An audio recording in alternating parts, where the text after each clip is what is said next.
Mama e Zambazali na yo Losako Mama Mpoke Mama e Zambazali na yo Maria e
La paix du Christ, la paix du Christ, loué soit Jésus et Marie.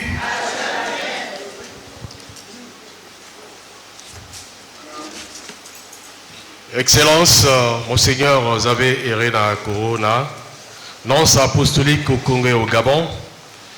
Excellence, Monseigneur, bienvenue Madame Ikaba Fokwao, archevêque métropolitain de Brazzaville et président de la conférence épiscopale du Congo. Excellence, Monseigneur Urbain Gassongo, évêque de Gamoma et vice-président de la conférence épiscopale du Congo. Leur Excellence, nos seigneurs archevêques et évêques, membres du corps épiscopal du Congo-Brazzaville, Leur Excellence, nos seigneurs archevêques émérites et évêques émérites, Révérend Père Juan Carlos Navarro Carmona, en stage à l'annonciature apostolique au Congo et au Gabon, Révérend Père secrétaire général de l'Association des conférences épiscopales de la région de l'Afrique centrale à CERAC, Révérend Père gestionnaire de la CERAC, Révérend Père secrétaire général adjoint et gestionnaire de la conférence épiscopale du Congo, Père vice-président de la conférence des supérieurs majeurs du Congo, Monsieur le représentant de CRS au Congo-Brazzaville, Révérend Père directeur national des œuvres pontificales missionnaires, Révérend Père recteur de nos grands séminaires, Révérend Père vicaires généraux, Révérend vicaires épiscopaux chargés de la vie consacrée, Révérend Père supérieur majeur des congrégations religieuses en République du Congo, Monsieur le Président du CNLC, chers secrétaires généraux et coordonnateurs des commissions épiscopales, chers aumôniers et aumônières, chers membres des commissions épiscopales et des mouvements d'apostolat, la paix du Christ.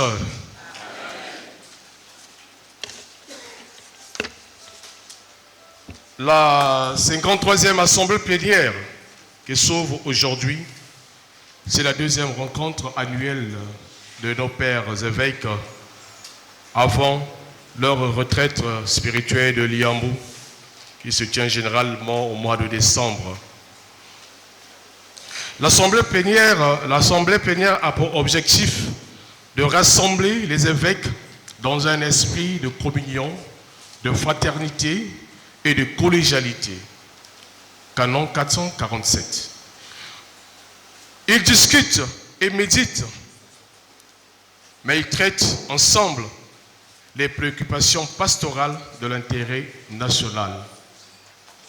C'est aussi un temps de prière, de partage et d'échange autour d'un thème qu'ils mettent à la disposition du peuple de Dieu en réflexion. Pour cette 53e assemblée plénière, nos pères ont voulu garder la même thématique que celle de la 52e assemblée plénière, c'est-à-dire celle de 2023. La vie consacrée au Congo et les défis de l'heure. Mais en prenant les défis de la mondialité, les défis théologiques et pastoraux. Cette thématique sera séquencée en 4 axes d'intervention. Axe numéro 1, vie consacrée, évangélisation et inculturation. Axe numéro 2, vie consacrée, vocation, famille et formation. Axe numéro 3, vie consacrée, développement psychologique, humain et matériel. Axe numéro 4, vie consacrée, l'expérience sociale et contemporaine. Pour ce faire, je nous invite, nous tous, à nous lever et je vais inviter très respectueusement Monseigneur, le vice-président de la conférence épiscopale du Congo, Monseigneur Urbain Gassongo, pour nous conduire dans la prière. Vous regardez dans les feuillets que vous avez, la dernière page, il y a le Veni Creator, donc on va se mettre debout, on entend dans le Veni Creator et on se met debout. La leçon n'est pas bonne. Il n'est pas bon, ok. Veni Creator Spiritus, Maestro Visitor, et pleso pe la gracia, Veto creasi pectora, qui descendita aium, fortissimi Domine ue, forvivos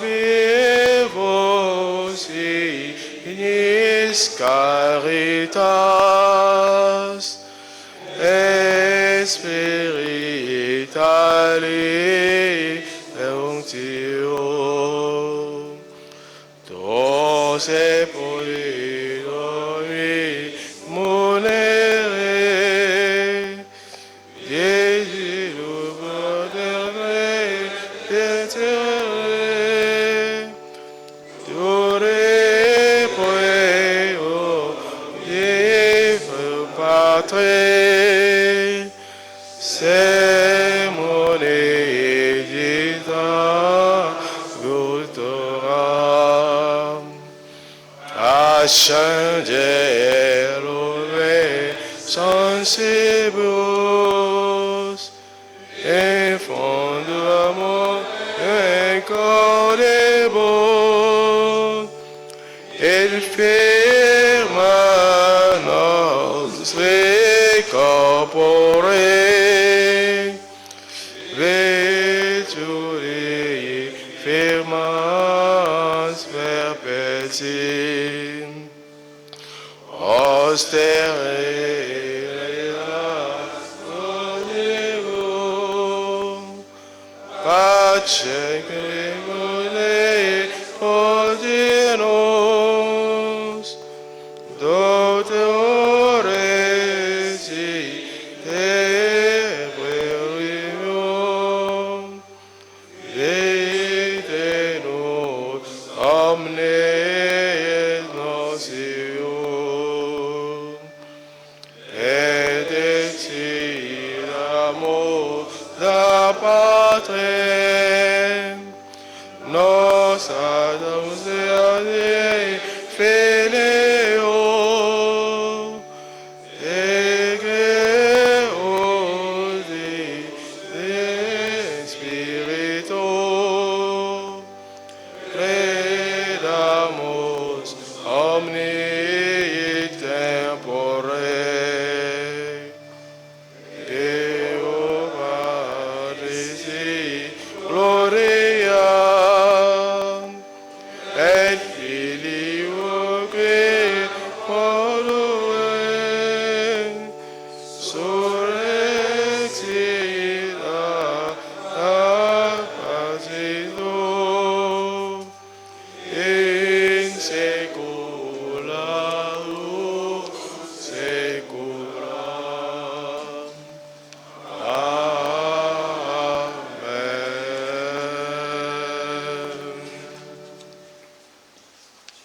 Au nom du Père et du Fils et du Saint-Esprit, Amen. le Seigneur soit avec vous. Et avec vous.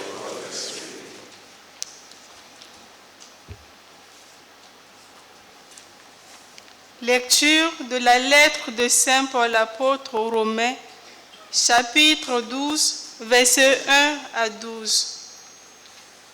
Je vous exhorte donc, frères, par la miséricorde de Dieu, à vous offrir vous-même en sacrifice vivant, saint, agréable à Dieu.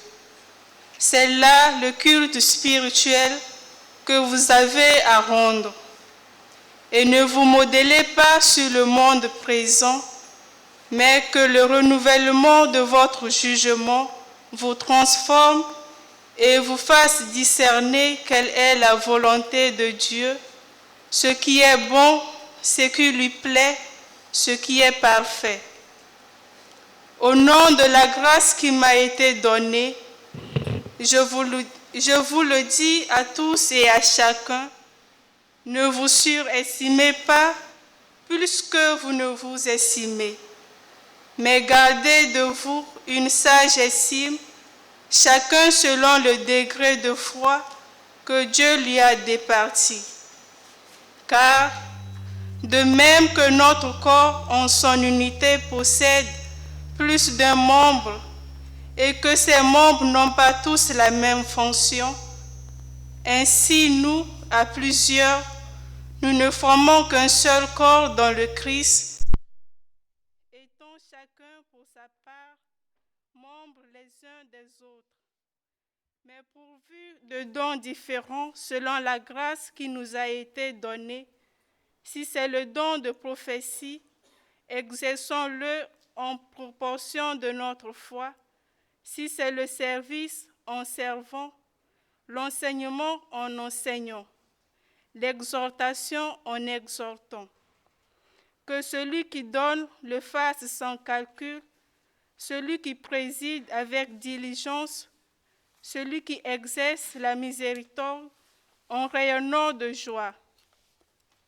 Que votre charité soit feinte, détestant le mal, solidement attaché au bien, que l'amour fraternel vous lie d'affection entre vous, chacun regardant les autres comme plus méritants, d'un zèle sans nonchalance, dans la ferveur de l'esprit au service du Seigneur, avec la joie de l'espérance, constant dans la tribulation, assidu à la prière, prenant part aux besoins des saints, avide de donner l'hospitalité.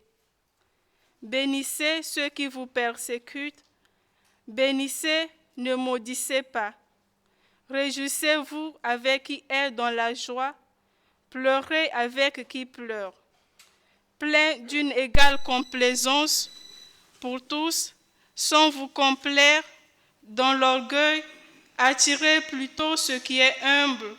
Ne vous complaisez pas dans votre propre sagesse, sans rendre à personne le mal pour le mal, ayant à cœur ce qui est bien devant tous les hommes.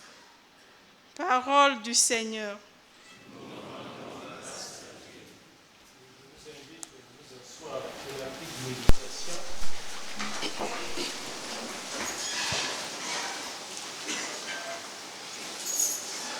À la lumière de la parole de Dieu que nous venons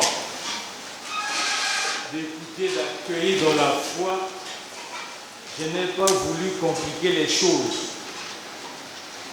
Je suis tributaire de la pensée du pape François sur la mondanité. Le pape dit ceci: la mondanité spirituelle qui se cache derrière des apparences de religiosité et même d'amour de l'Église consiste à rechercher au lieu de la gloire du Seigneur la gloire humaine et le bien-être personnel. C'est ce que le Seigneur reprochait aux pharisiens. Comment pouvez-vous croire, vous qui recevez la gloire les uns des autres, et ne cherchez pas la gloire qui vient du Dieu unique? Il s'agit d'une manière subtile de rechercher ses propres intérêts, non ceux de Jésus-Christ. Elle prend de nombreuses formes suivant le type de personne et la circonstance dans laquelle elle s'insinue. Du moment qu'elle est liée à la recherche de l'apparence, elle ne s'accompagne pas toujours de péché public. Et extérieurement, tout semble correct. Mais si elle envahissait l'Église, elle serait infiniment plus désastreuse qu'une quelconque autre mondanité simplement morale. C'est les paroles du pape François. Un moment de silence. Que la parole que nous avons écoutée de Romains et la pensée de notre pape François puisse résonner en nous, que chacun et chacune fasse sa résonance spirituelle et existentielle.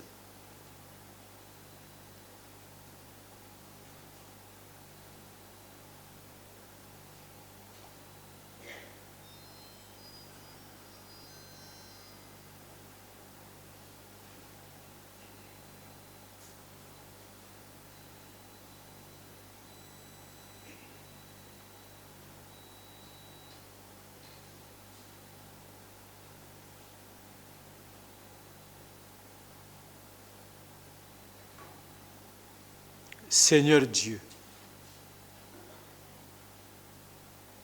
notre prière, c'est de dire simplement que la liturgie, la prière, l'ascèse, l'obéissance, la pauvreté spirituelle existentielle, la vie commune, le don généreux à l'apostolat au quotidien, le refus du complexe de supériorité et d'infériorité, l'individualisme, le refus du repli identitaire, façonnent, formatent nos styles de vie ecclésiales afin que rayonne en nous l'écoute et l'amour de l'Église et de Dieu et du prochain. Amen. Amen. Au nom du Père, du Fils et du Saint-Esprit.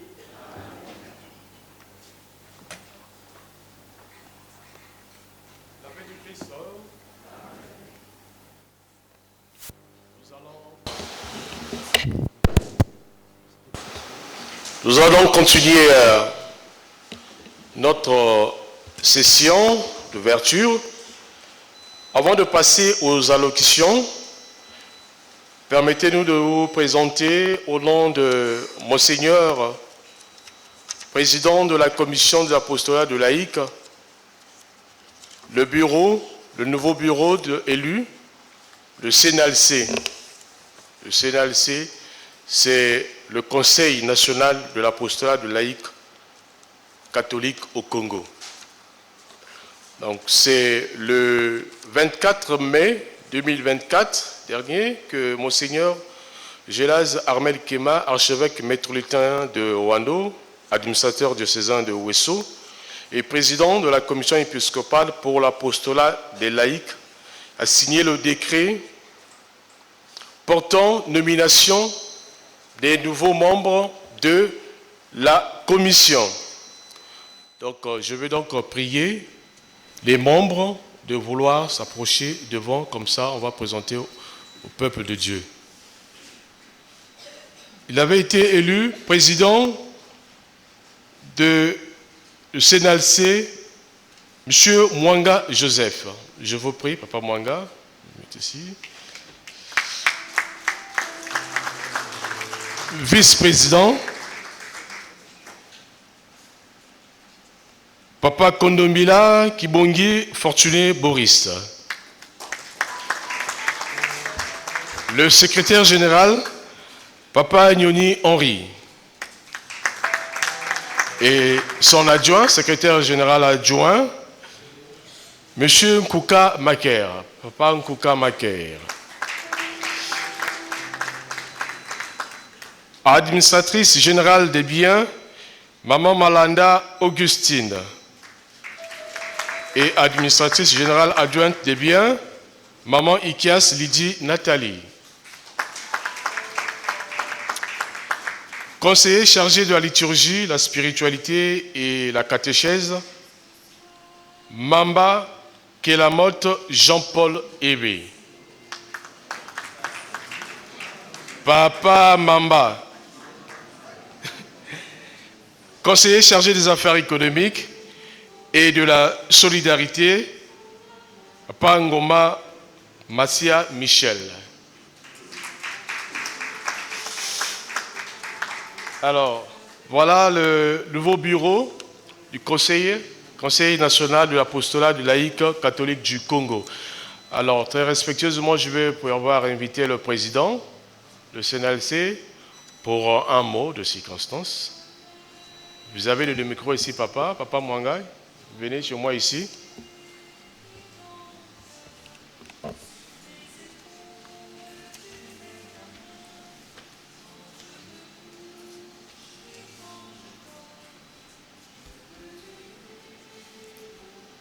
Excellence, Père archevêque et évêque, Monsieur l'abbé, secrétaire général de la conférence épiscopale, peuple de Dieu, Le premier mot qui me vient de tout cœur, c'est de dire merci. Merci pour cette présentation physique devant ce peuple de Dieu, et certainement ceux aussi qui suivent les médias. Merci beaucoup. C'est une bénédiction pour nous de nous envoyer en mission. Mais cette présentation physique pouvait se poursuivre par une petite connaissance de cette structure, le Bureau national qui est issu du Conseil national de l'apostolat des laïcs, qui est un service de la Commission épiscopale pour l'apostolat des laïcs, dirigé par son Excellence l'archevêque Monseigneur Gelaz Armel Kema. Il faut quand même connaître son rôle. C'est un rôle de coordination des activités des laïcs au Congo. S'il y a une coordination nationale, cela veut dire qu'il y a des structures en bas.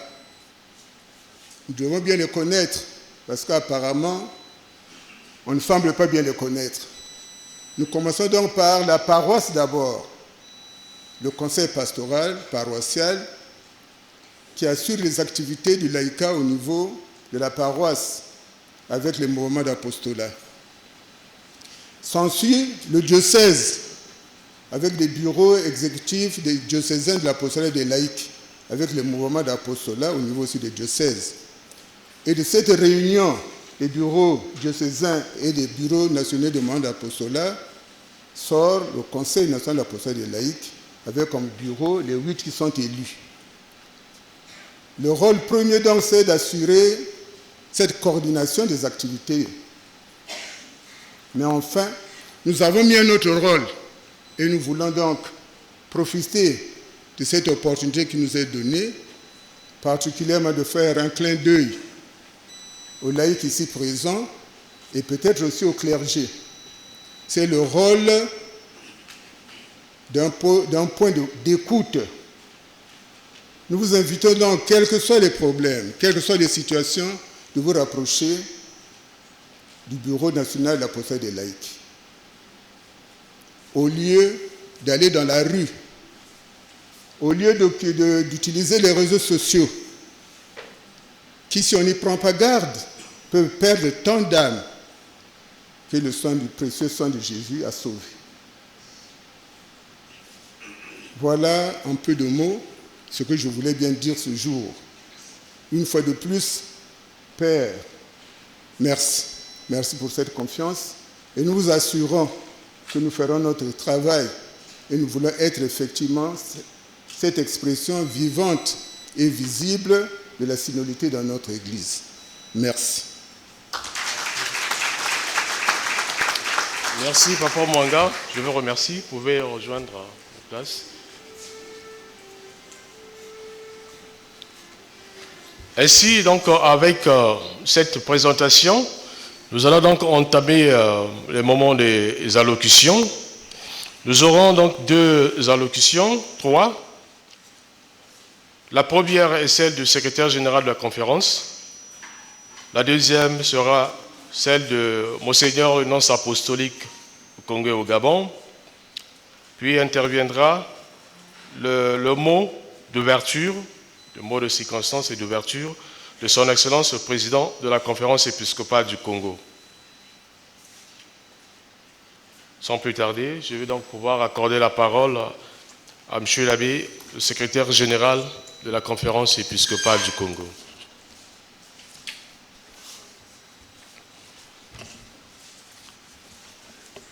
Nous voici devant toi, Esprit Saint.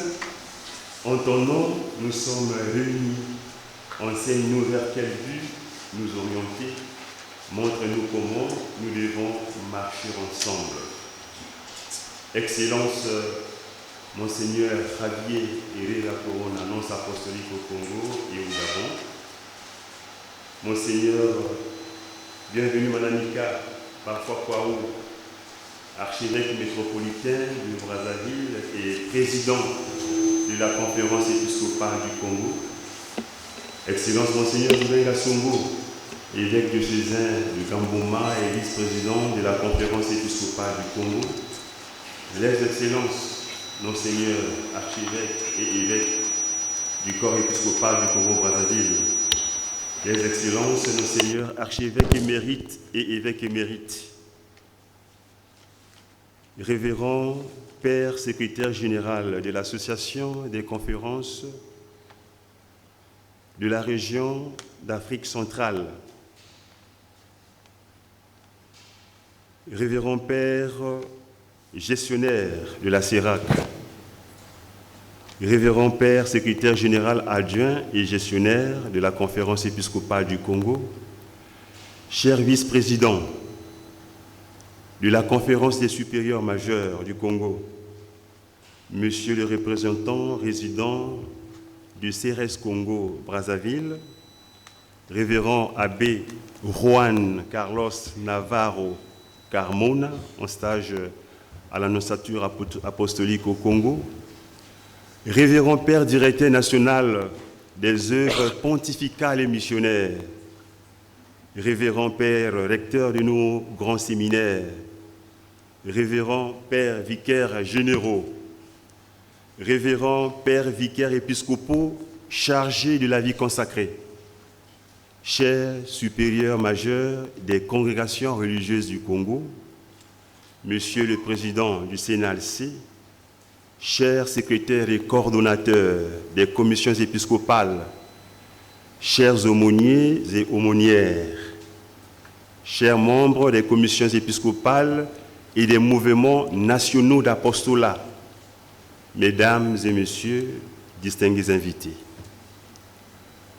En avant toutes, permettez-nous de vous souhaiter, au nom de nos pères évêques, une chaleureuse et fraternelle bienvenue au siège de l'Association des conférences épiscopales de la région d'Afrique centrale à CERAC, en lieu et place du siège de la Conférence épiscopale du Congo. Le chemin de la synodalité est le chemin que Dieu attend de l'Église du troisième millénaire. Tel est l'engagement programmatique que nous propose le pape François en ce moment historique, c'est-à-dire en ce troisième millénaire de notre histoire, le troisième millénaire de l'histoire du christianisme, une ère aux défis multiples et innombrables. Excellences, bien-aimés dans le Christ, mesdames et messieurs distingués invités, au début de ces millénaires, alors que nous célébrions le grand jubilé de l'an 2000, au cours duquel nous nous remémorions également les 2000 ans écoulés depuis la naissance de Jésus, s'ouvrait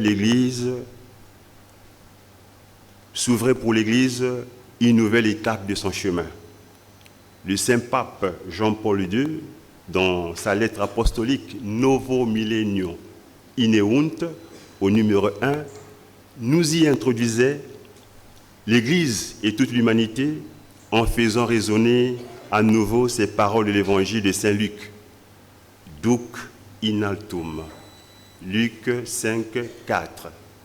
25 ans après, 2025 qui se profile déjà à l'horizon, est une année sainte, une année jubilaire et en route vers le jubilé sur la vie consacrée qui se tiendra à Rome les 8 et 9 octobre, peu avant la clôture de l'année sainte 2025, dont le thème sera « Pèlerin d'espérance sur le chemin de la paix », cette même injonction du Maître, « Duc in altum », aller au large, en eau profonde, réclame à nouveau de chacun de nous une dose de responsabilité, de foi et surtout d'espérance dans notre engagement chrétien enrichi par les paroles de Saint Paul, « Spes non confundit ». L'espérance ne déçoit pas. Romains 5, 5. C'est dans la conjoncture actuelle où l'Église experte en humanité semble mener une pêche infructueuse sur les eaux de ce monde que nous avons initié depuis octobre 2023 une série de réflexions sur la vie consacrée pour approfondir au mieux cette réalité des natures ecclésiales dans notre contexte congolais et comme pierre avancée en eau profonde de notre heure. Au sujet de cette vie consacrée, il s'est de rappeler qu'en fait et en droit, tout chrétien est consacré au Christ. La consécration n'est donc pas le monopole d'une catégorie de personnes. En tant que consécration fondamentale, la consécration baptismale fait de tous les chrétiens des consacrés.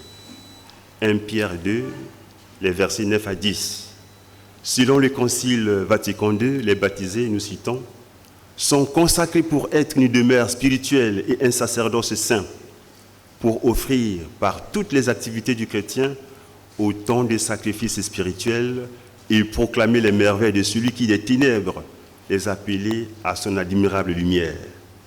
C'est pourquoi tous les disciples du Christ doivent porter témoignage du Christ sur toute la surface de la terre et rendre raison sur toute requête de l'espérance qui est en eux d'une vie éternelle. Lumen Gentium au numéro 10, fin de citation. Il serait par conséquent aisé de parler des vies consacrées. La vie consacrée par consécration baptismale, la première, celle de tous, appelés à animer les réalités temporelles par l'esprit évangélique. Et la seconde, celle spécifique, qui anticipe les réalités d'en haut par la profession et la pratique des conseils évangéliques d'obéissance, pauvreté et chasteté. Ces 2 ans de réflexion, 2023 et 2024, sur la thématique de la vie consacrée, témoignent de l'attention et de la considération que les pasteurs de l'Église du Congo-Brazzaville ont pour la vie consacrée en général et qui plus est, de l'estime qu'ils ont pour tous les consacrés par profession des conseils évangéliques qui œuvrent en terre congolaise pour leur zèle pastoral et leur généreux dévouement dans les divers et vastes domaines dans lesquels ils accomplissent leur mission. Excellences, révérend Père, révérende Sœurs, révérends frères, chers responsables des commissions nationales, chers frères et sœurs, au Congo, on peut dire que la vie consacrée fait preuve de vitalité.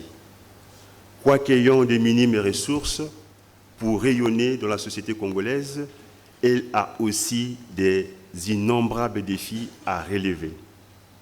Nous avons pu déceler pendant ces 2 ans de réflexion aussi bien des lumières que des ombres, des espoirs, que des défis que la vie consacrée, que les vies consacrées en République du Congo sont appelées à affronter en ce moment historique. Les fondateurs et fondatrices des communautés religieuses ont su répondre par une authentique créativité charismatique aux défis et aux difficultés de leur temps. La vie consacrée en terre congolaise au 3e millénaire est-elle une bonne nouvelle, une réponse aux besoins de notre époque et de notre contexte congolais? Du début de l'évangélisation par les consacrés religieuses et religieux à aujourd'hui, les défis de gouvernement et d'autonomie financière sont plausibles. Autant de défis encore ouverts. Dans l'actualité théologique et pastorale, il y a la question cruciale de la synodalité dans la vie religieuse et la culture congolaise. D'énormes défis en notre terre congolaise pour vivre l'engagement chrétien dans un contexte de trop plein de misère et de trop plein de détresse. 30 ans après la publication de l'Église in Africa, la place de la vie consacrée reste encore à définir du point de vue culturel, théologique et pastoral dans l'univers de notre Église locale et des cultures présentes au Congo-Brazzaville. Comment pouvons-nous faire pour que notre identité de Congolais ne soit pas en contradiction avec notre engagement chrétien et surtout de personnes consacrées? À la veille de l'an 2000, parmi les urgences et défis de l'Église en Afrique, figurait l'inculturation comme urgence et nécessité. Quelles sont les avancées dans ce domaine au Congo-Brazzaville? Le 3e millénaire est aussi l'ère du numérique. En effet, à l'heure du numérique et de l'intelligence artificielle, il est impératif aux personnes consacrées, à tous les baptisés, de promouvoir l'évangélisation numérique, transmettre efficacement le message chrétien et surtout être des consommateurs avisés et responsables des réseaux sociaux. De ce fait, la thématique de cette assemblée plénière est édifiante et éloquente. La vie consacrée au Congo-Brazzaville et les défis de l'heure, la mondanité, les défis théologiques et pastoraux. Le fossé entre la foi professée et la foi vécue nous donne de soumettre à un examen approfondi les options de l'évangélisation, la formation permanente du peuple de Dieu et la co-responsabilité dans l'Église famille de Dieu, la place de la femme et de la famille africaine, de l'autosuffisance matérielle et financière. Excellences, révérends pères, révérendes sœurs, révérends frères, chers responsables des commissions nationales, chers frères et sœurs, cette deuxième phase de la réflexion du 8 au 13 octobre 2024, qui se veut prospective, aspire à aller au creuset de cette réalité pour toucher les questions de fond de la vie de notre Église et son impact sur le social, sur l'économie, c'est-à-dire le développement. En effet, la naissance étant instituée pour consolider la foi, favoriser les œuvres de solidarité et de communion fraternelle au sein de l'Église et de la société, notre Église qui est au Congo-Brazzaville, après avoir examiné en octobre 2023 le déjà vécu, se doit être donc d'aborder les pas encore réalisés avec détermination et clairvoyance face aux défis encore ouverts. Nous disons par avance un grand merci à nos experts et conférenciers. L'acuité de leurs analyses et réflexions nous aidera à cultiver les sensus fidei, le flair des chrétiens pour les choses de Dieu, et à réfléchir sur comment vivre autrement face au risque de la mondanité qui est aujourd'hui un défi majeur. Le monde, assurément, n'empêchera pas aux baptisés d'aller à l'église, de connaître la vérité, de lire la Bible, mais avec ses manœuvres subliminales, il nous empêche déjà de vivre et de construire une expérience intime avec le Christ, le consacré au Père par excellence. Le monde remplit notre temps et nos espaces pour nous empêcher de forger en nous l'intériorité. Les défis de la mondanité sont les défis de l'enracinement spirituel pour ne pas prêter l'oreille du cœur aux sirènes de la paupérisation anthropologique et spirituelle qui nous déconnectent de notre intériorité pour nous livrer en pâture et en proie à ce que le pape François appelait dans son discours du 2 février 2023 lors de sa rencontre avec les prêtres, les diacres, les personnes consacrées et les séminaristes à l'occasion de son voyage apostolique à Kinshasa, la médiocrité spirituelle, le confort mondain et la superficialité. La mondanité spirituelle, selon le pape François, consiste à se cacher derrière des apparences de religiosité et même d'amour de l'Église. Elle consiste à rechercher, au lieu de la gloire du Seigneur, la gloire humaine et le bien-être personnel. Ne prenez pas pour modèle le monde présent, mais transformez-vous en renouvelant votre façon de penser pour savoir quelle est la volonté de Dieu, ce qui est bon, ce qui est capable de lui plaire, ce qui est parfait. Romains 12, 1, 2. En ce moment particulier de notre histoire, pour relever les innombrables défis de l'heure, nous sommes invités à être ouverts aux surprises de l'Esprit Saint, à donner de l'importance au discernement vocationnel et à la formation pour parer à la superficialité et réussir à évangéliser en profondeur le cœur humain, certains niveaux de culture et les valeurs qui doivent animer la coexistence entre les différents groupes ethniques. L'attention à l'élément fondamental qu'est l'églésialité est de mise pour vibrer ensemble en cette ère au diapason de la synodalité. Duc in altum sur les sacrées terres et aux Congolaises, légués par nos ancêtres pour annoncer la seigneurie et le primat du Christ sur tout l'univers et sur toute vie.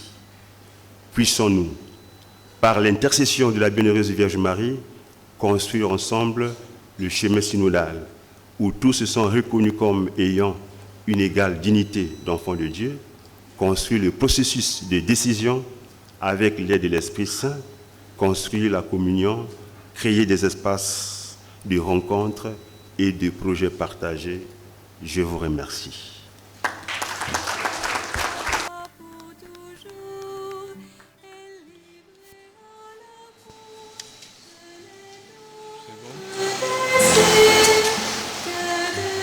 Merci. Sans transition, nous allons donc accorder la parole à son Excellence, Monseigneur, le nonce apostolique. Monseigneur, vous avez la parole.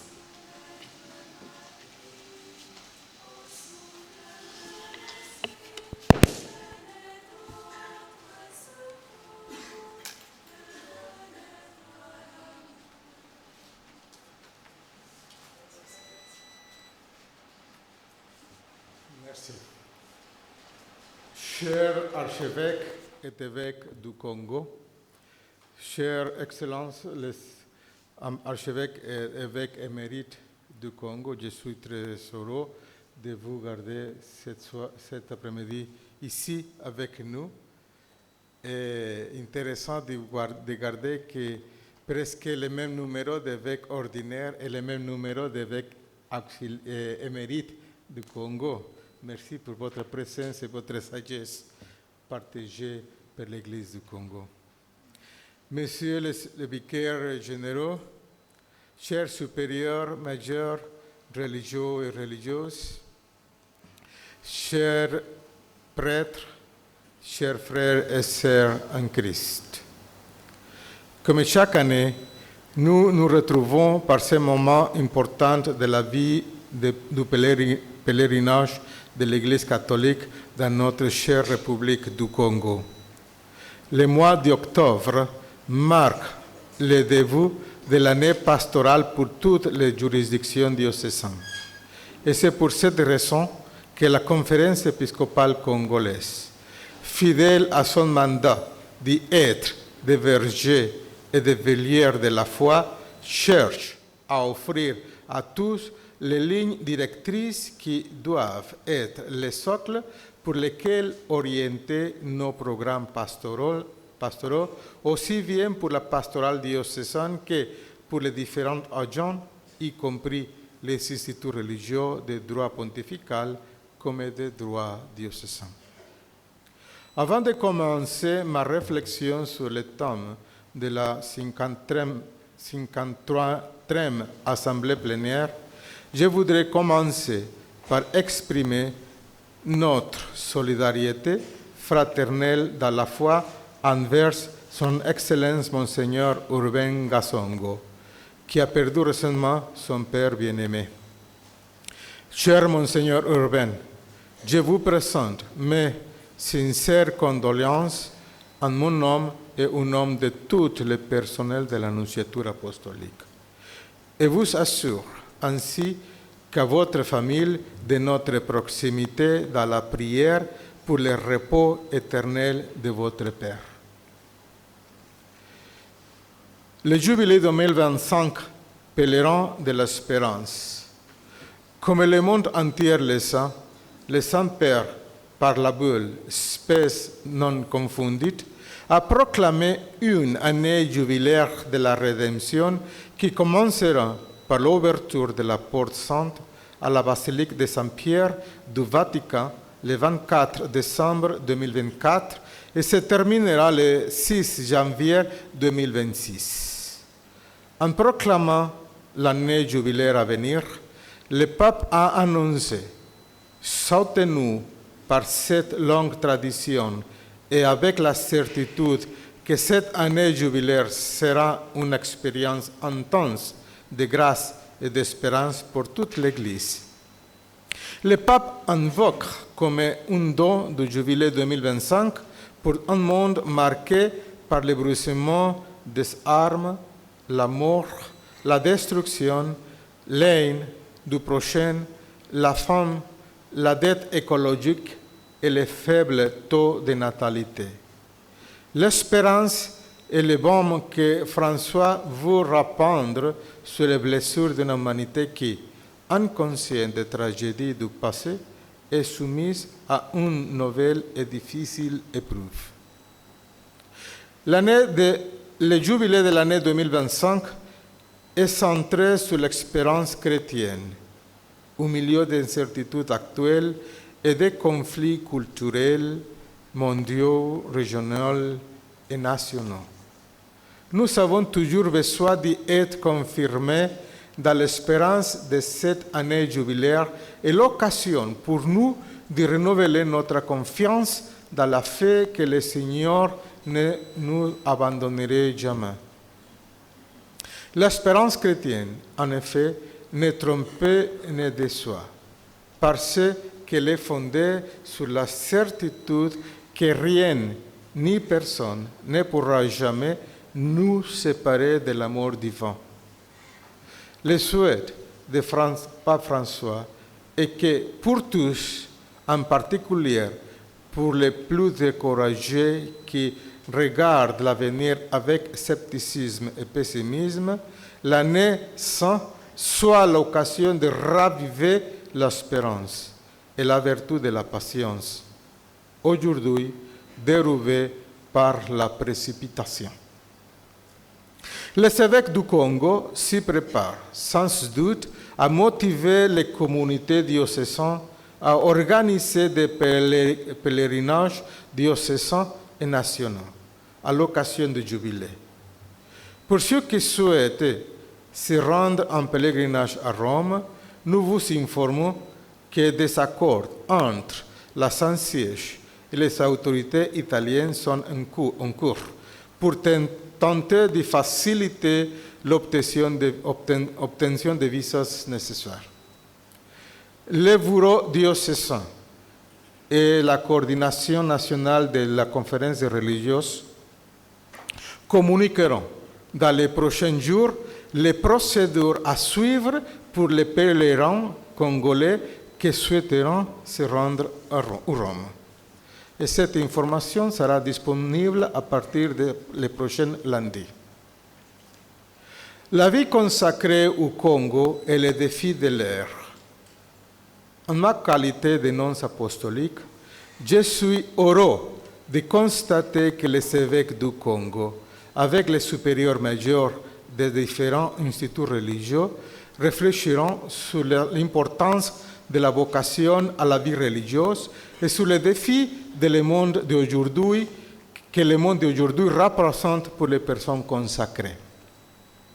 La société moderne traverse une période de crise relative à tout engagement à long terme. Les engagements qui étaient censés être à vie ne sont plus permanents en tant que tels.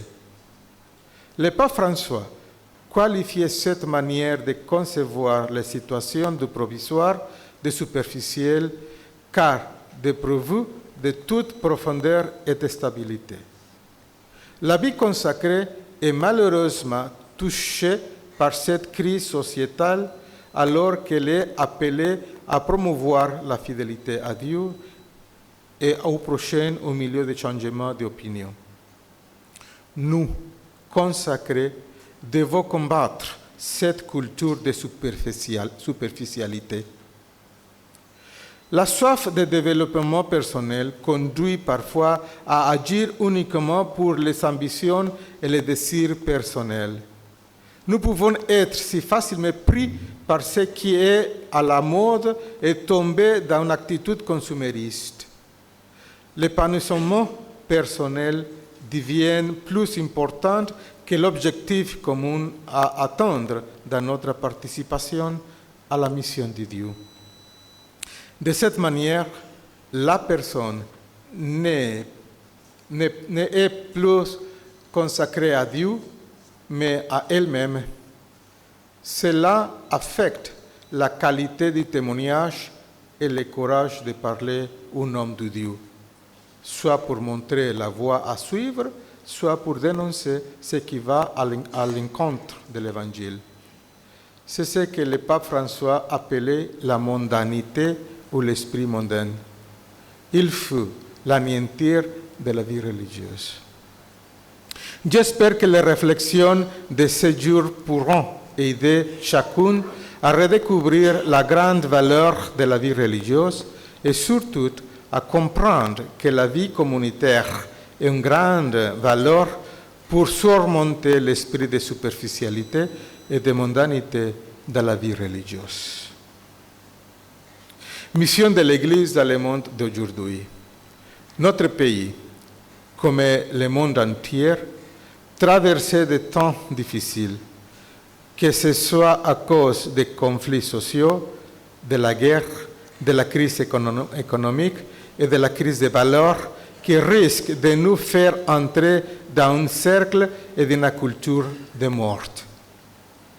L'Église et ses pasteurs, sans perdre leur mission prophétique, sont invités à offrir au monde une lumière d'espérance.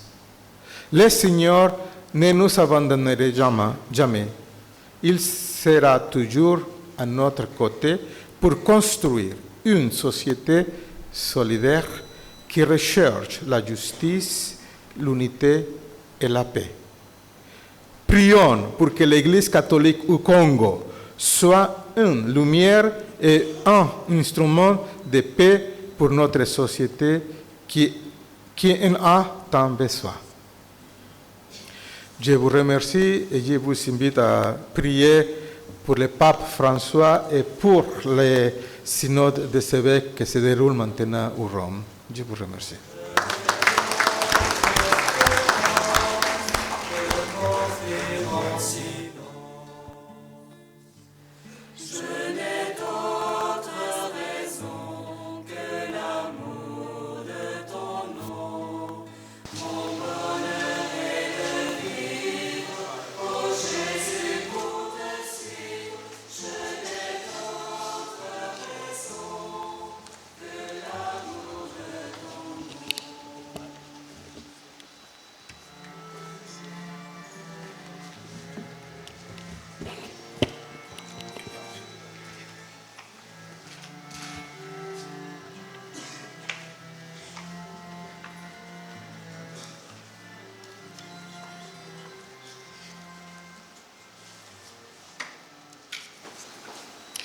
Excellence, Monseigneur le nonce apostolique, Excellence, Monseigneur le vice-président de la conférence des évêques, nos seigneurs les évêques, les archevêques et évêques du Congo, chères autorités ecclésiales, chers supérieurs majeurs, chers consacrés, distingués invités, mesdames et messieurs. Au nom des évêques du Congo, je vous souhaite la bienvenue à l'occasion de notre 53e assemblée plénière qui se tient ici à Brazzaville. Une salutation cordiale, fraternelle, spéciale à Monseigneur Miguel Ángel Olaveri qui nous a rejoints et que nous sommes heureux de retrouver après de dures épreuves de santé. Est-ce qu'on peut applaudir Monseigneur Miguel?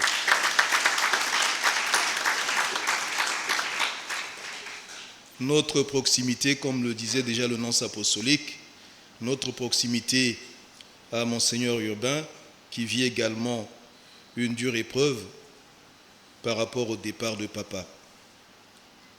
Avec vous tous, frères et sœurs, nous voulons rendre grâce à Dieu Tout-Puissant pour ses bénédictions passées et présentes.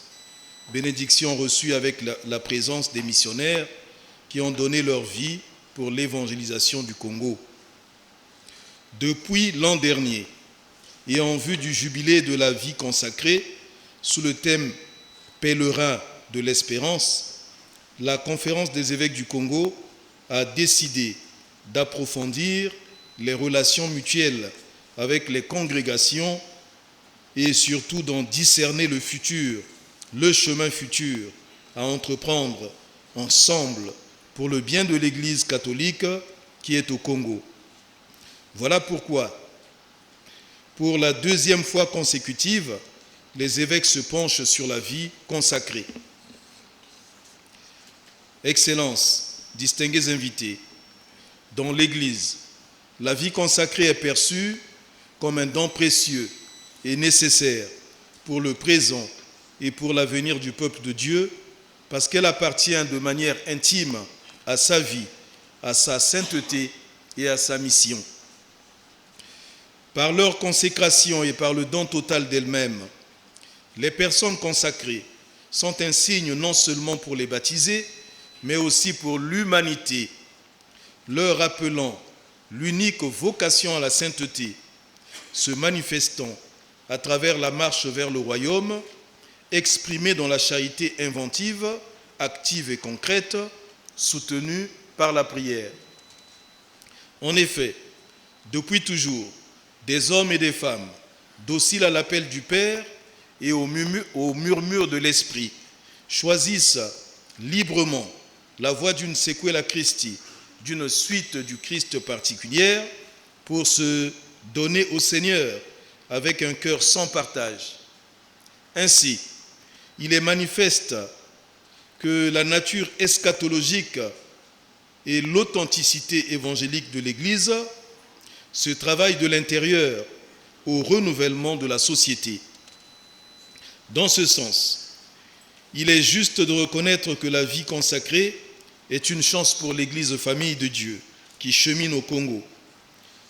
Elle a eu une place très spécifique et originale dans la compréhension du processus de l'évangélisation de notre pays. Pour notre 53e assemblée plénière, nous prolongeons effectivement nos réflexions en les ouvrant sur les défis de l'heure. Ces défis portent d'une part sur la mondialisation, le discernement au sujet de la manière de vivre la fidélité au charisme fondateur, l'interculturalité de la vie consacrée elle-même.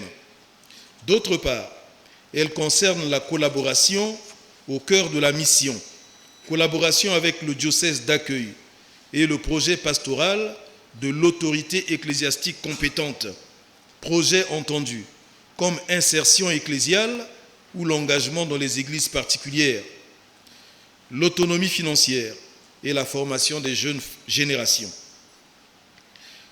Que les forces limitées de certaines communautés n'effraient pas l'avancée voulue par les évêques. Nous voulons avec réalisme, nous évêques, nous voulons avec réalisme relever ces défis ensemble avec les congrégations, avec les diocésains, avec les laïcs, avec tous, dans une dynamique synodale pour identifier les joies et les peines que nous éprouvons ensemble en Église sur tous les plans personnels, communautaires, sociopolitiques. Ensemble, porteurs d'espérance, nous pouvons mieux affronter les difficultés quotidiennes et surmonter les sollicitations tous azimuts qui surgissent par temps de crise. Il s'agit ensemble de témoigner de Dieu et de son amour miséricordieux et redonner le goût authentique de la vie aux nombreuses personnes qui sont marquées par divers motifs d'angoisse, de découragement et de peur. Frères et sœurs, distingués invités, c'est ici l'occasion d'exprimer nos remerciements aux 600 religieuses et religieux des 50 congrégations qui œuvrent dans les 9 diocèses du Congo.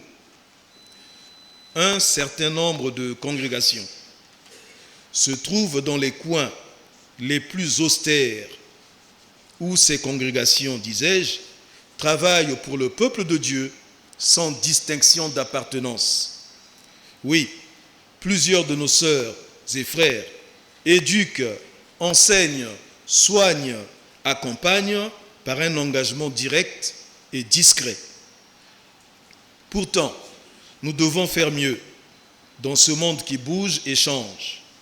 Autrement dit, il nous faut laisser resplendir la force rénovatrice de l'espérance en affrontant les défis de l'heure avec la cadence évangélique de notre identité chrétienne catholique. Frères et sœurs, les mondanités actuelles doivent trouver dans la vie religieuse le lieu de leur déroute. La vie religieuse doit être le repoussement du vieillissement charismatique et spirituel que dénonce le pape François. Ceux qui m'ont précédé l'ont souligné. Le pape François, j'insiste, décrit ce vieillissement comme une sorte de connaissance qui réduit la vie religieuse à une coquille où se renferme une séquela sans renoncement, une prière sans rencontre, une vie fraternelle sans communion, une obéissance sans confiance et une charité sans transcendance. C'est dire que le processus de la mondanisation ne nous cantonne pas dans des espaces de mondanité et leur lot de nouvelles idéologies contraires à la parole de Dieu et à la doctrine sociale ecclésiale. Il faut aussi une vigilance par rapport aux fragilités institutionnelles où le sel s'affadit et où la lumière s'obscurcit. Distingués frères et sœurs, le Christ nous le rappelle en Jean 15, 19, que nous sommes dans le monde sans être du monde. Voilà pourquoi, face aux crises multisectorielles, le monde attend des personnes consacrées, un esprit de foi, capable de fournir des raisons d'espérer à celles et ceux dont la vie perd de plus en plus son sens. Le monde attend de nous des raisons et des motivations de libération par la fidélité à la vérité, car la vie religieuse est une vie prophétique qui se déploie au rythme de la perception claire et du vécu déterminé de l'identité du consacré, définie par le charisme des fondateurs. Dans cette dynamique synodale, notre Église locale ne peut demeurer en marge. Il nous faut une véritable marche synodalisée, dans une expérience de rédemption personnelle et communautaire. Voilà pourquoi la Conférence des évêques du Congo entend programmer une série d'activités à l'échelle diocésaine et nationale pour honorer ce grand rendez-vous du jubilé de la vie consacrée. L'occasion est donc toute donnée d'interpeller les unes et les autres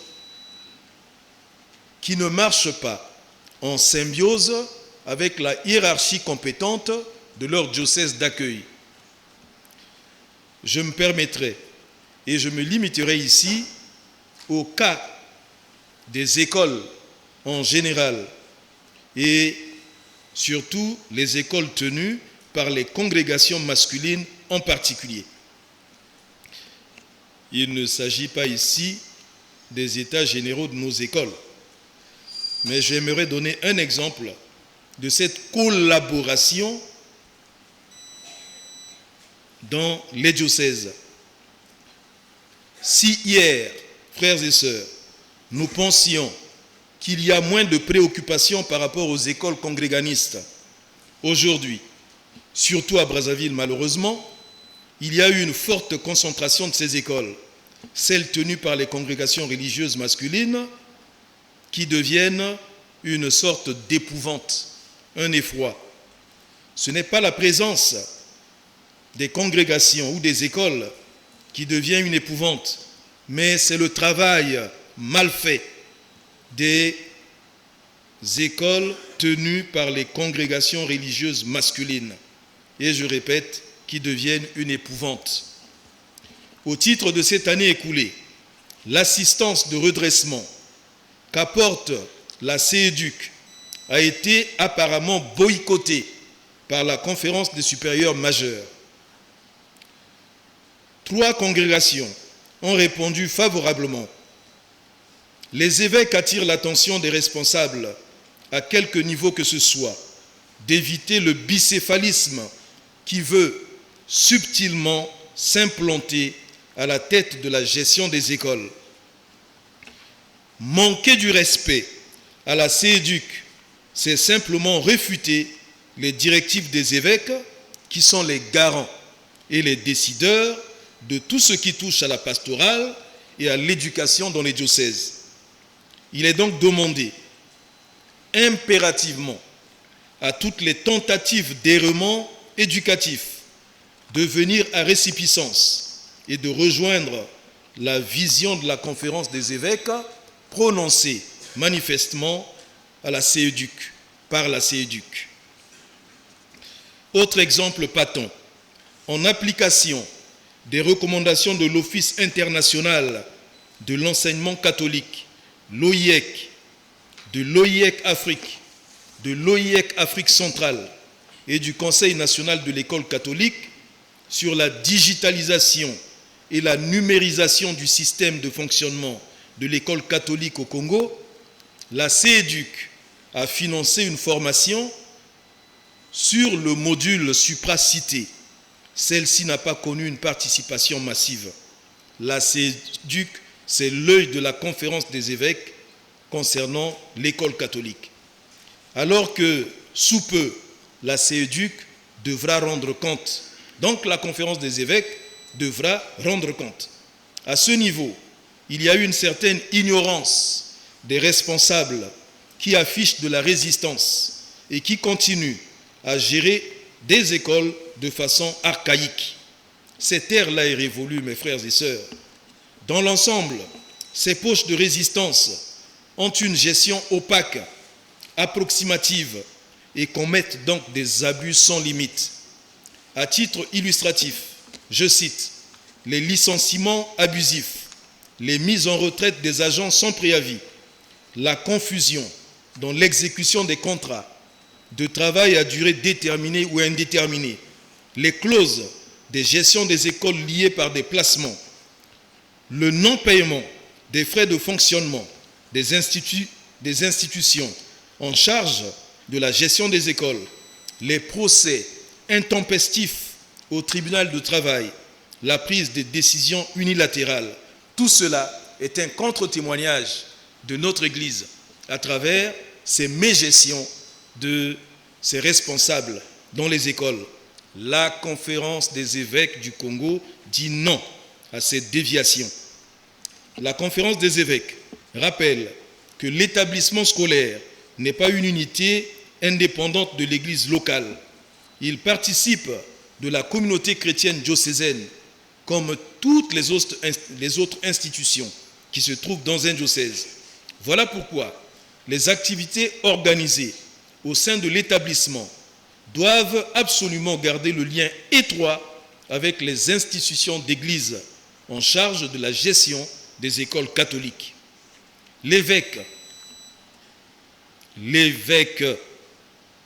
a le droit de retirer la reconnaissance du label, je reprends, l'évêque a le droit de retirer la reconnaissance du label catholique, du nom catholique, du titre catholique, retiré à une école dite jusqu'à présent catholique.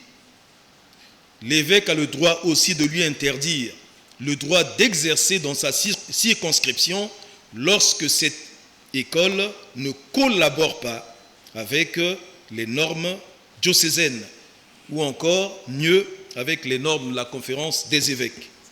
Il s'agit ici, encore une fois, d'une grande interpellation des évêques à l'endroit de tous. Je n'ai donné que les exemples des écoles.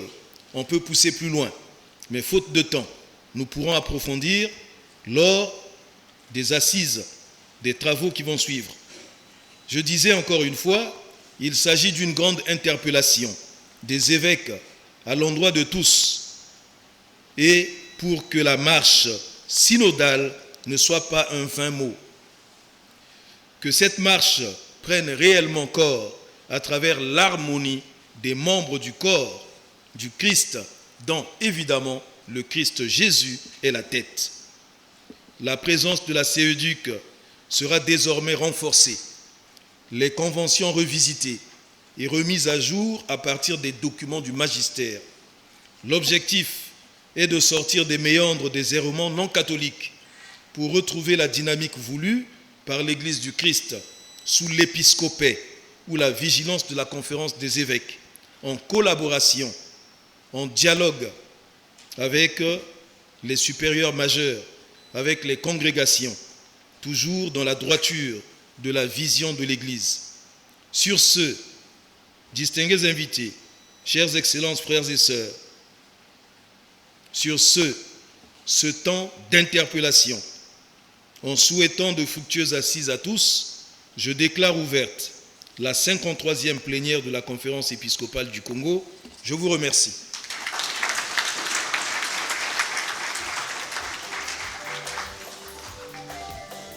Dans cette dynamique, je vous prie de vous lever. On va réciter la prière de synode. Nous voici devant toi, Esprit Saint. Nous sommes debout, on va réciter la prière. Pour ceux qui ont des feuillets, c'est à la fin. Il y a une prière qui est la prière de synode.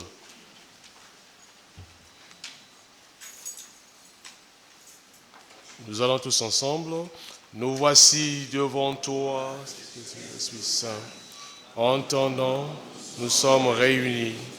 Toi, notre seul conseiller, viens à nous, demeure avec nous, daigne habiter nos cœurs. Enseigne-nous vers quel but nous orienter. Montre-nous comment nous devons marcher ensemble. Nous qui sommes faibles et pécheurs, ne permets pas que nous provoquions le désordre. Fais en sorte que l'ignorance ne nous entraîne pas sur une fausse route, ni que la partialité influence nos actes. Que nous trouvions en toi notre unité, sans nous éloigner du chemin de la vérité et de la justice, en avançant ensemble vers la vie éternelle. Nous te le demandons à toi, qui agis en tout temps et en tout lieu, dans la communion du Père et du Fils, pour les siècles des siècles. Amen. Merci. Vous pouvez vous asseoir, s'il vous plaît. On va clôturer. Alors, nous allons donc vous communiquer quelques dispositions pratiques.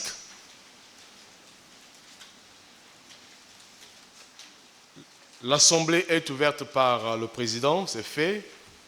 Les travaux vont se poursuivre à partir de demain. Ça ne sera pas ici, mais ça sera au CIE, dans la grande salle de conférence, au Centre interdiocésain des œuvres. Donc tout le monde est invité à participer. Alors, demain, nous allons donc commencer à partir de... Bon, le matin, il y a des laudes. À partir de 8h, il y a un petit déjeuner, prière 9h. Et à 9h15, nous aurons donc le mot inaugural de l'évêque chargé de la commission épiscopale pour la vie consacrée. La mission de la vie consacrée dans le monde actuel. Donc c'est Monseigneur Toussaint Goma Fomane qui va donc ouvrir des conférences. Et puis viendra un temps de témoignage. Et la deux premières conférences donc interviendra la vie consacrée et les défis de l'inculturation avec l'abbé Nazaire Mabanza. Il y aura une pause. Deuxième conférence, le défi de la formation à la vie consacrée par la sœur Virginie Kouyumuso. Troisième conférence, vie consacrée et conseil évangélique en contexte négro-africain par l'abbé Jonas Koudissa. Et c'est par là que nous allons finir les conférences de la matinée. Il y aura des échanges, des débats Puis, après le repas, il y aura le huis clos de nos pères évêques. Là, c'est pour la journée de demain. Donc, le reste, au fur et à mesure, on donnera le programme de la veille. Alors, l'abbé, vous allez continuer. Vous avez compris que le programme a subi une légère modification parce que celui qui devait assurer la conférence inaugurale, le père Elvis Elingabeka, a connu quelques difficultés. Donc à la place de la conférence inaugurale, nous aurons une conférence conclusive par rapport à ce qui était initialement prévu. Voilà, donc peut-être que toutes les congrégations ne seront pas là, mais nous invitons les représentants de chaque congrégation à se faire, c'est-à-dire chaque congrégation est appelée à se faire représenter aux assises. Donc nous nous retrouverons au siège de la conférence des évêques du Congo. Je vous remercie. Nous avons une communication là. Les mouvements nationaux d'apostolat qui sont présents à cette session, ils sont invités de se rapprocher du frère Mamba, du CNLC. Le frère Mamba, si vous pouvez mettre debout. Le frère Mamba, donc s'il y a des responsables des mouvements d'apostolat, ils sont là. À la fin, ils pourront se rapprocher du frère. Il y a une communication importante. Pour les dispositions pratiques, tout à l'heure, donc il y a un apéritif. En bon discipliné, nous allons donc, nos pères évêques, les vicaires généraux, vous allez sortir par ce côté-ci, la porte, donc votre cocktail, vous allez le prendre ici. Et nous, le peuple de Dieu, nous serons dans le grand hall en face là-bas. Nous allons donc sortir par là. Excusez pour donc, la paix du Christ, hein? Voilà.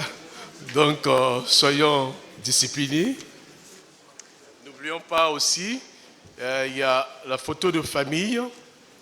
Ça peut se faire ici, les photographes. Ça peut se faire ici sur place. Nous allons donc archiver. Donc, tout de suite après la prière finale, il sera animé par Monseigneur vice-président, photo de famille, et puis nos pères évêques, le service de protocole va s'occuper de vous, et nous les autres, nous allons aller de l'autre côté. Voilà. J'espère qu'on n'a pas omis une information. Nous portons en prière Monseigneur Idebert qui représente l'Église du Congo, qui est en synode à Rome. Nous le portons dans nos prières. Voilà, toutes les informations que nous avons. Alors, on se met debout pour la prière. Merci.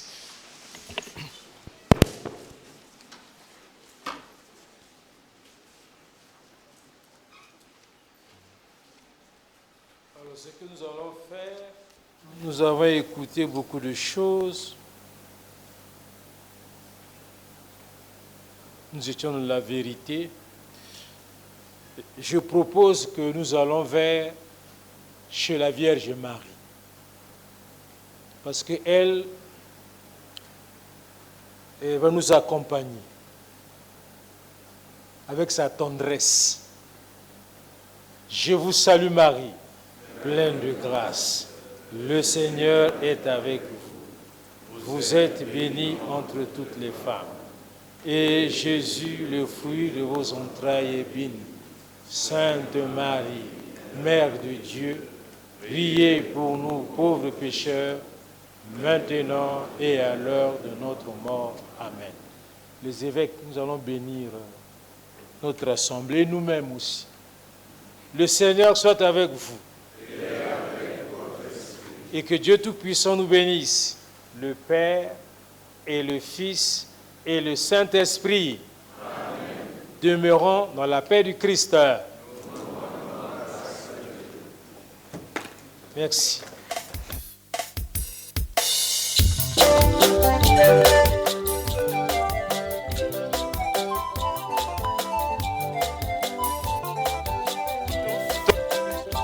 Photo.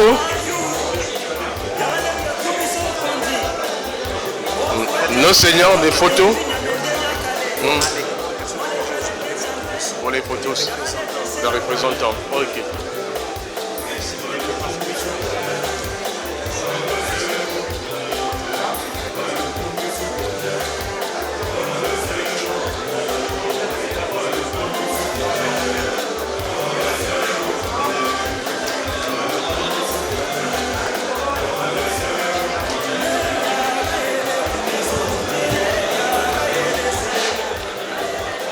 D'abord, nos évêques, photo pour nos pères évêques.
Les représentants des congrégations avec nos pères évêques. Photo.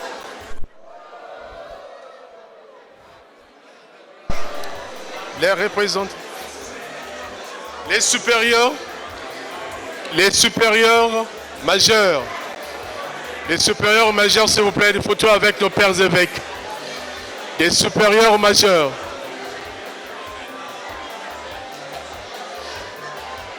Les supérieurs majeurs, s'il vous plaît. Photo avec les pères évêques. Supérieurs majeurs, s'il vous plaît. Mes sœurs, venez.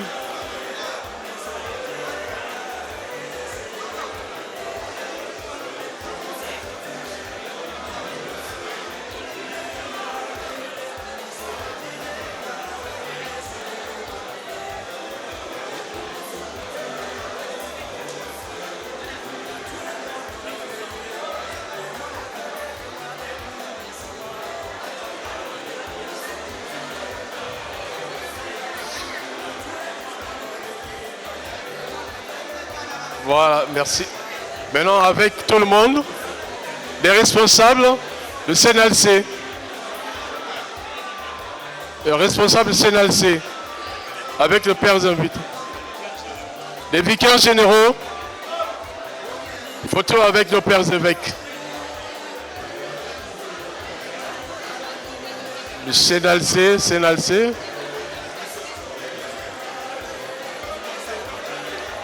Même derrière aussi, hein.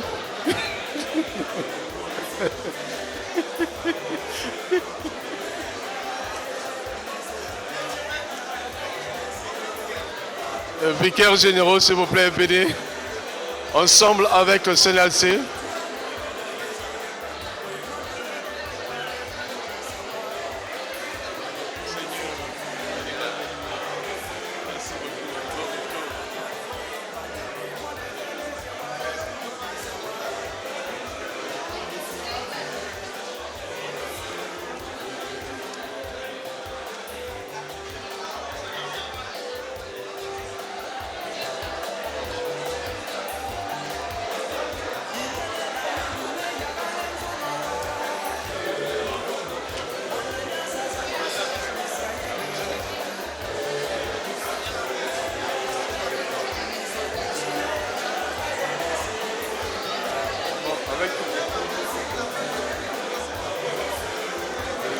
S'il vous plaît, avec les coordonnateurs, les secrétaires généraux, les responsables des commissions épiscopales, les recteurs, s'il vous plaît, photo de famille avec les pères évêques, les conférenciers, tout le monde, les coordonnateurs, les secrétaires généraux, les commissions épiscopales,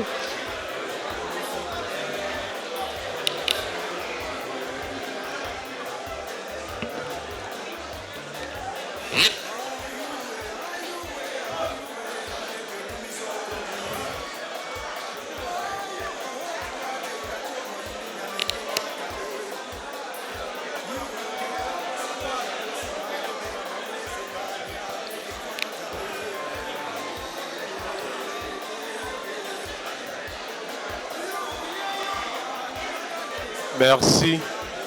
Merci. Merci, Pères évêques. Merci.